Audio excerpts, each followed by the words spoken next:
ನಾವೆಲ್ಲ ಬಾಲ್ಯದಿಂದ RSS ನ ಶಾಖೆಯಲ್ಲಿ ಬೆಳೆದು ಬಂದವರು. ರೈತರು ಹೇಳಿದ್ದಾರೆ, ನೀವು ಯಾವುದೇ ಪಕ್ಷದ ಬಾವುಟವನ್ನ ಹಿಡ್ಕೊಂಡು ವೇದಿಕೆ ಹತ್ತಬೇಡಿ, ಇದು ಪಕ್ಷಾತೀತವಾದ ಹೋರಾಟ. ಪಕ್ಷದ ಚಿಹ್ನೆಯ ಬಾವುಟಕ್ಕೂ ಶಾಲೆಗೂ ಬಹಳ ವ್ಯತ್ಯಾಸ ಇದೆ. ನಿನ್ನೆ ಬಿಜೆಪಿ ಶಾಲು ಮತ್ತು ಕೇಸರಿ ಶಾಲು ವಿಚಾರವಾಗಿ ಸ್ವಲ್ಪ ಮಾತಿನ ಚಕಮಕಿ ಆಯ್ತು. ಅದಕ್ಕೆ ಸ್ಪಷ್ಟೀಕರಣ ಕೊಡೋದಕ್ಕೆ ಇವತ್ತು ನಮ್ಮ ಜೊತೆ ಇದ್ದಾರೆ ಅರುಣ್ ಕುಮಾರ್ ಶಿರೂರ್ ಅವರು. ಅವ್ರನ್ನ ಮಾತಾಡ್ಸೋಣ.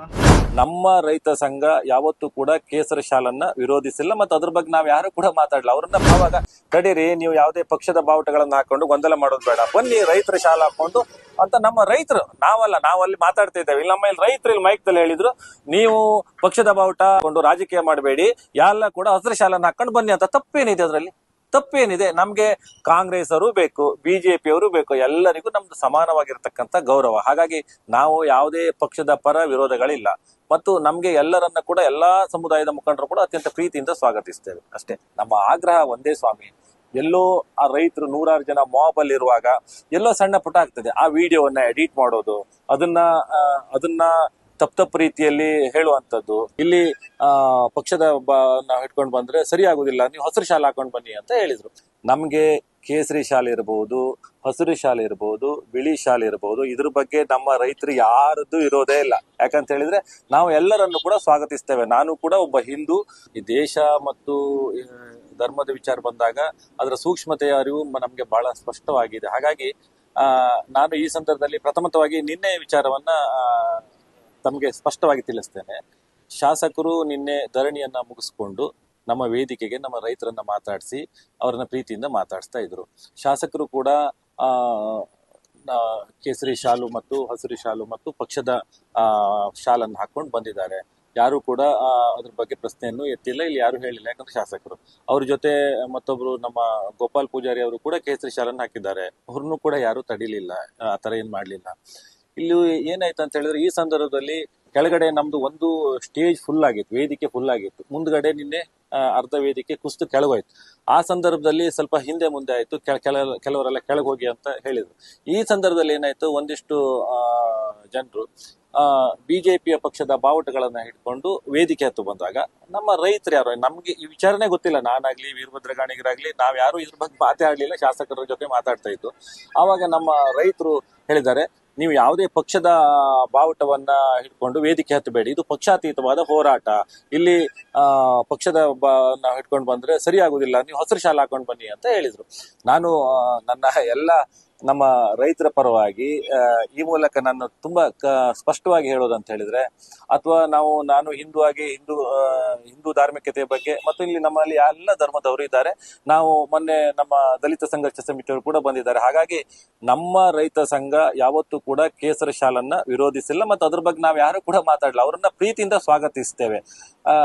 ತಾವು ಗಮನಿಸಬಹುದು, ಇನ್ನು ಪಕ್ಷದ ಕೆಲವೊಂದು ಸಣ್ಣ ಪುಟ್ಟ ಗೊಂದಲಗಳು ಮಾಡ್ಕೊಳ್ಳೋದು ಅಂತ ಹೇಳಿದ್ರೆ, ನಾವು ಹೇಳಿದ್ದೇವೆ ಪಕ್ಷದ ಚಿಹ್ನೆಯ ಬಾವುಟಕ್ಕೂ ಶಾಲೆಗೂ ಬಹಳ ವ್ಯತ್ಯಾಸ ಇದೆ. ಈಗ ನಾಳೆ ಬಿಜೆಪಿಯ ಜಿಲ್ಲಾಧ್ಯಕ್ಷರು ಅಥವಾ ಕಾಂಗ್ರೆಸ್ನ ರಾಜ್ಯಾಧ್ಯಕ್ಷರು ನಮ್ಮ ವೇದಿಕೆಗೆ ಬರ್ತಾರೆ. ಅವ್ರು ಬಂದಾಗ ಎಲ್ಲಾ ವ್ಯಕ್ತಿಗೂ ಕೂಡ ಮೊದಲು ಎಲ್ಲಿ ಪಕ್ಷಕ್ಕೆ ಗೌರವ ಇರುವುದಿಲ್ಲ, ಅವರಲ್ಲಿ ಇರೋದಿಲ್ಲ. ಅದು ಸಹಜವಾಗಿರ್ತಕ್ಕಂಥ ವಿಷಯ. ಈಗ ಕಾಂಗ್ರೆಸ್ ಅಥವಾ ಬಿಜೆಪಿಯ ರಾಜ್ಯಾಧ್ಯಕ್ಷರು ಜಿಲ್ಲಾಧ್ಯಕ್ಷರು ಬಂದಾಗ ಅವರು ಪಕ್ಷದ ಚಿಹ್ನೆಯವರು ಶಾಲನ್ನ ಹಾಕೊಂಡು ಬಂದಾಗ ನಾವು ರೈತರು ಅವ್ರನ್ನ ಬರಬೇಡಿ ಅಂತ ಹೇಳ್ತೇವೆ, ಪ್ರೀತಿಯಿಂದ ಸ್ವಾಗತಿಸ್ತೇವೆ, ಎಲ್ರು ಬನ್ನಿ. ಆದ್ರೆ ಅದ್ರ ಜೊತೆಗೆ ನಮ್ಮೊಂದು ಹಸಿರು ಶಾಲನ್ನ ವೇದಿಕೆಗೆ ಹಾಕೊಂಡು ಬನ್ನಿ ಅಂತ ನಾವು ನಮ್ಮ ವಿಚಾರವನ್ನು ಹೇಳುವ. ನಿಮ್ಮ ಕೇಸರಿ ಅಥವಾ ನೀಲಿ ಅಥವಾ ಬಿಳಿ ಯಾವುದೇ ಶಾಲೆ ಇದ್ರು ಕೂಡ ಅದ್ರ ಜೊತೆ ನಮ್ದೊಂದು ಹಸಿರು ಶಾಲೆ ಆಗಿ ಬನ್ನಿ. ಮತ್ತು ಇಲ್ಲಿ ಎಲ್ಲ ಹಿಂದೂ ಮುಖಂಡರು ಕೂಡ ನಮ್ ಜೊತೆ ಬಂದು ಸಹಕಾರವನ್ನ ಮಾಡಿದ್ದಾರೆ. ಯಾರು ಕೂಡ ಅದ್ರ ಬಗ್ಗೆ ಆ ರೀತಿ ಭೇದ ಭಾವವನ್ನು ಎಣಿಸಿಲ್ಲ. ಮತ್ತು ನಾವು ಹಳ್ಳಿಯಲ್ಲಿ ಅಷ್ಟೊಂದು ಬಾಂಧವ್ಯವಿದ್ದೇವೆ, ಯಾವುದೇ ಕಾರಣಕ್ಕೂ ಅಂತ ತಪ್ಪು ಭಾವನೆಗಳ ಬೇಡ ಅನ್ನೋದನ್ನ ರೈತರ ಪರವಾಗಿ ಮೂಲಕ ಹೇಳ್ತೇನೆ. ಮತ್ತೊಂದು ಬಿಜೆಪಿ ವಿಚಾರಗಳು ಬಂತು, ಬಹಳ ಕ್ಲಾರಿಟಿ. ನಮ್ಮ ಅಧ್ಯಕ್ಷರು ದೀಪಕ್ ಕುಮಾರ್ ಶೆಟ್ಟರು ರೈತ ಸಂಘದ, ಯಾರಾದ್ರೂ ಅವರ ಕಾರನ್ನ ಮುಂದೆ ನೋಡಿ ಬಿಜೆಪಿ ಬಾವುಟ ಇದೆ ಮುಂದೆ, ನಮ್ಮ ರೈತ ಸಂಘದ ಅಧ್ಯಕ್ಷರು ಅವರೇ ಬಿಜೆಪಿ ಬಾವುಟವನ್ನು ಹಾಕೊಂಡು ಇದ್ದಾಗ ನಾವೆಲ್ಲ ಹೋರಾಟ ಮಾಡ್ತಾ ಇದ್ದೇವೆ. ಇನ್ನು ಬಿಜೆಪಿ ಚಿಹ್ನೆ ಇರ್ತಕ್ಕಂಥ ಶಾಲನ್ನ ಹಾಕಿದಾಗ ನಾವ್ ಯಾರಾದ್ರೂ ರೈತರು ಅದನ್ನ ನೀವು ಬರಬೇಡಿ. ನಮ್ದು ಪಕ್ಷಾತೀತವಾಗಿರ್ತಕ್ಕಂಥ ಹೋರಾಟ. ಇಲ್ಲಿ ಎಲ್ಲ ಪಕ್ಷದವರು ಬನ್ನಿ, ಕಾಂಗ್ರೆಸ್ ಬನ್ನಿ, ಬಿಜೆಪಿ ಬನ್ನಿ, ಎಲ್ಲರೂ ಕೂಡ ಬನ್ನಿ, ಸ್ವಾಗತ. ನಮ್ಮ ಆಗ್ರಹ ಒಂದೇ ಸ್ವಾಮಿ.